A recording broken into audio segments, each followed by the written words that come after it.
Baik, bismillahirrahmanirrahim. Assalamualaikum warahmatullahi wabarakatuh. Perkenalkan, nama saya Muhammad Yahya dari Prodi PJKR kelas 7A. Di sini saya akan mempresentasikan untuk melengkapi perbaikan nilai kondisi fisik. Judul atau tujuan dari presentasi saya yaitu pengaruh latihan sirkuit training terhadap kelincahan atlet sepak bola. Tujuan dari penelitian ini adalah untuk mengetahui pengaruh yang dihasilkan oleh pelatihan sirkuit training terhadap kelincahan tubuh atlet sepak bola. Penelitian ini bertujuan untuk meningkatkan kemampuan kelincahan yang merupakan elemen penting dalam performa atlet, terutama dalam olahraga sepak bola. Kemudian metodologi penelitiannya yaitu metodologi penelitian ini menggunakan desain eksperimen dengan model randomized pre and post test group design. Yang selanjutnya ada peserta atau sampel dalam penelitian. Populasi dan sampel penelitian ini adalah seluruh siswa putra kelas 10 SMK PGRI 6 Denpasar yang berjumlah 82 orang. Sampel yang diambil dalam penelitian ini berjumlah 20 orang yang dibagi menjadi dua kelompok, 10 orang dalam kelompok pelakuan atau pelatihan sirkuit training dan 10 orang lagi dalam kelompok kontrol pelatihan jig-jag run. Kemudian ada program latihannya, yaitu jenis latihan yang digunakan dalam penelitian ini adalah sebagai berikut. Pelatihan sirkuit training. Pelatihan sirkuit training adalah metode pelatihan yang terdiri dari beberapa pos yang dirancang untuk meningkatkan kelincahan. 3 pos dalam pelatihan sirkuit training adalah agility leader, latihan yang berfokus pada kecepatan dan perubahan arah.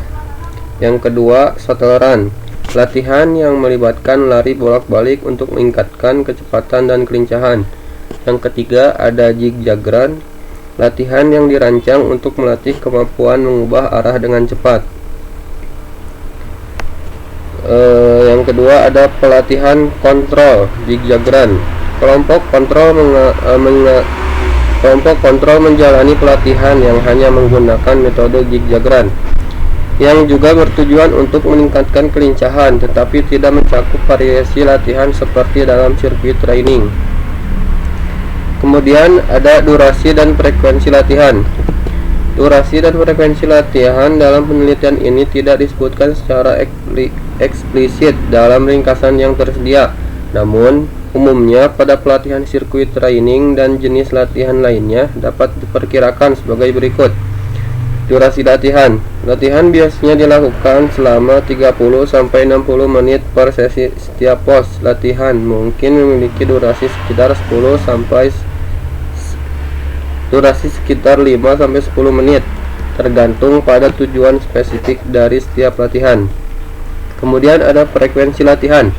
Dalam banyak program latihan, frekuensi latihan ditentukan berdasarkan kebutuhan dan tujuan atlet. Bisa jadi latihan dilakukan 2-3 kali dalam seminggu dengan waktu istirahat antara sesi untuk pemulihan. Untuk protokol latihan dalam penelitian ini mencakup rincian spesifik mengenai pelaksanaan pelatihan sirkuit training untuk meningkatkan kelincahan atlet sepak bola. Berikut adalah elemen yang sering terdapat dalam protokol latihan tersebut berdasarkan informasi yang tersedia.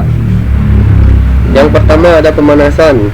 Sebelum memulai latihan, pemanasan dilakukan selama 5-10 menit.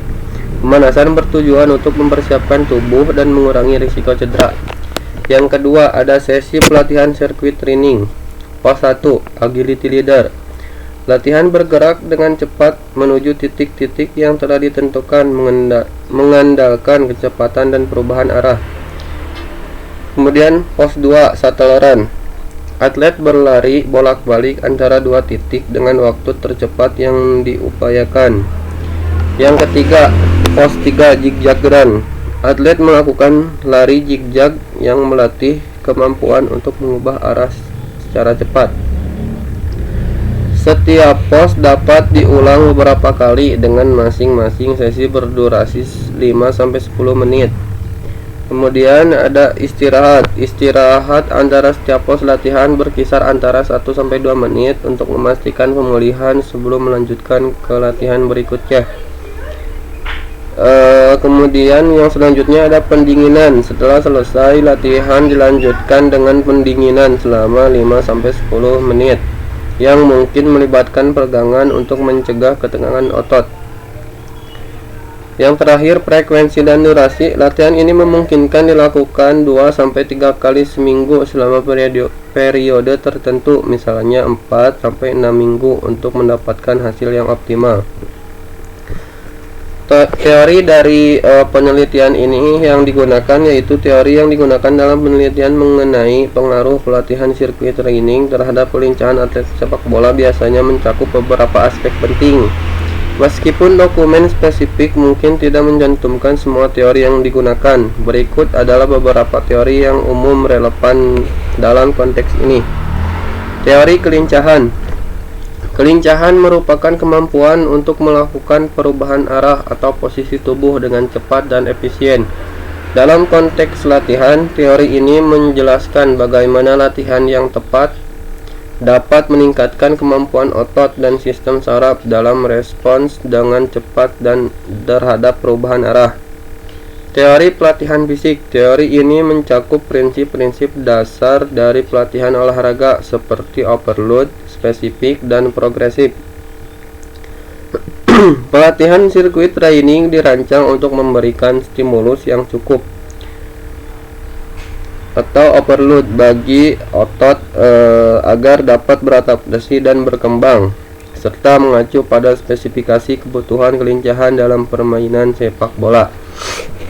Yang ketiga ada teori pembelajaran motorik. Teori ini menjelaskan bagaimana individu belajar untuk melaksanakan keterampilan tertentu melalui latihan dan pengalaman. Latihan yang dilakukan pada pos-pos dalam sirkuit training dapat membantu atlet memperbaiki teknik dan efisiensi gerakan mereka.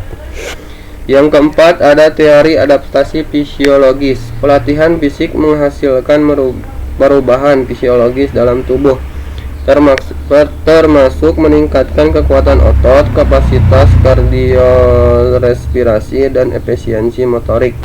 Dengan metode pelatihan seperti sirkuit training, atlet dapat mengalami peningkatan signifikasi dalam performa kelincahan mereka. Kemudian yang selanjutnya ada pengukuran dan evaluasi.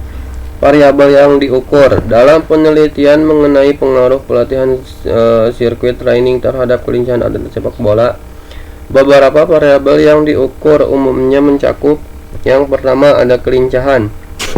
Kelincahan ini adalah variabel utama yang diukur, biasanya dinilai melalui waktu yang dibutuhkan untuk menyelesaikan tes kelincahan tertentu seperti tes lari zigzag run atau shuttle run. Peningkatan atau penurunan waktu ini menunjukkan perkembangan kemampuan kelincahan atlet. Yang kedua, waktu tes awal dan akhir. Penelitian ini akan mencatat waktu rata-rata untuk tes kelincahan sebelum dan setelah program latihan. Misalnya, waktu rata-rata peserta sebelum pelatihan dan setelah pelatihan dicatat untuk kedua kelompok pelakuan dan kontrol. Yang ketiga ada peningkatan persentase. Variabel ini diukur untuk mengetahui seberapa besar peningkatan yang terjadi dari pretest ke posttest. Dalam studi ini, peningkatan persentase untuk kelompok perlakuan atau sirkuit training dan kelompok kontrol atau zigzag run diukur dan dibandingkan. Yang keempat ada data demografis. Meskipun tidak fokus, data demografis seperti usia, jenis kelamin, dan tingkat pengalaman olahraga mungkin juga dicatat untuk analisis lebih mendalam mengenai pengaruh terhadap kelincahan. Variabel-variabel tersebut memberikan gambaran yang jelas tentang keefisienan, keefektifan teknik pelatihan, serta perbandingan antara pendekatan yang berbeda dalam meningkatkan kemampuan kelincahan atlet. Alat ukur yang digunakan dalam penelitian yang menilai pengaruh pelatihan sirkuit training terhadap kelincahan atlet sepak bola adalah alat ukur yang umum digunakan untuk menilai kelincahan, biasanya meliputi timer atau stopwatch. Digunakan untuk mengukur waktu yang dibutuhkan untuk atlet menyelesaikan tes kelincahan. Dalam penelitian ini, waktu diambil dalam detik untuk tes seperti jig-jaggeran atau shuttleran. Yang kedua ada cones atau balok penanda, ditempatkan pada posisi yang telah ditentukan untuk menjalankan latihan dan tes kelincahan, membantu atlet dalam mengukur perubahan arah dan melakukan gerakan cepat. Yang ketiga ada alat pengukur jarak. Untuk beberapa tes seperti shuttleran, pengukur jarak mungkin diperlukan untuk memastikan bahwa jarak antara titik awal dan titik tujuan diukur dengan cepat. Yang keempat, kertas dan pena atau alat pencatat data. Penting untuk mencatat hasil waktu dan data lainnya selama tes, sehingga analisis dapat dilakukan dengan akurat. Yang kelima ada sistem video atau opsional. Dalam beberapa penelitian, video dapat digunakan untuk merekam gerakan atlet selama tes untuk analisis gerakan dan biomekanik yang lebih mendalam. Penggunaan alat ukur ini memungkinkan pengumpulan data yang akurat dan konsisten tentang kelincahan atlet sebelum dan sesudah program latihan, sehingga hasil penelitian dapat dianalisis dan disimpulkan lebih tepat. Oke, mungkin seperti itu penjelasan tentang pengaruh latihan sirkuit training terhadap kelincahan atlet sepak bola yang dapat saya sampaikan. Kurang lebihnya mohon dimaafkan.